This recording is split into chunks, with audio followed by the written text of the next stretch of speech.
One of my favorite football sets that absolutely flies under the radar, especially when it comes to scalpers, and as of late, with the abundance of it being printed, there's so much of it, the scalpers kind of shy away from it.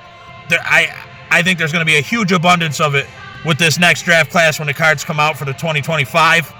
I say all retail, I always say, pick it up in moderation, but there's only a couple sets that I'll buy anymore, and Mosaic Football is one of them, and it's one that I'm almost most excited about. And I want to talk about it real quick. I want to showcase some of the case hits. What's cool about this product is there's usually, the last couple years, there's been on average about 3 case hits per case, so per 20 boxes. One of the case hits from the product that kind of flies under the radar is the honeycomb. One cool thing about Mosaic Football, if you pull the NFL debut and you get a case hit on those, you're guaranteed a rookie. Yeah, they're a little less valuable than pulling the base honeycomb parallel or whatever, but I just think that's a cool little fact, and I actually just, with the last draft class, pulled a Bo Nix NFL debut honeycomb, and that was pretty exciting, actually. The next case hit from Mosaic that I want to bring up, and that's the Genesis. Now, when you hit a Genesis, it's kind of like, it feels good. It's kind of almost like pulling a downtown, but not quite as good. But they hold a lot of value, especially with the right player as a rookie, a top guy. I pulled a Mahomes Genesis. Now, not all Genesis are created equal. I mean, I pulled Matt Corral on a Genesis. It was pretty cool when I hit that card, but he's not even in the league.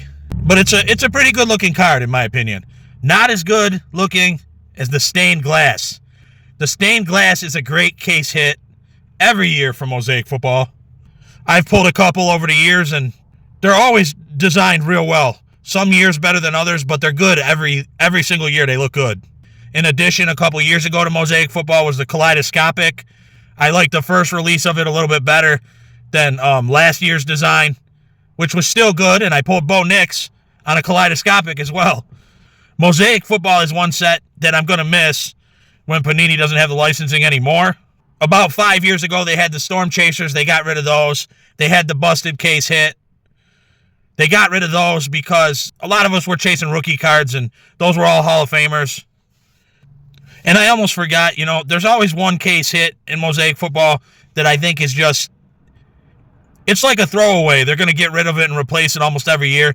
And this last season of Mosaic Football, I think that was the money case hit. I did not think that was a cool-looking card at all, in my opinion. Some people might have liked that. But Mosaic consistently gets it right because, they might have one case hit that you don't really want. If you pull it, are you going to complain? Probably not. But then they always have at least like 4 different designs of case hits that are absolutely great.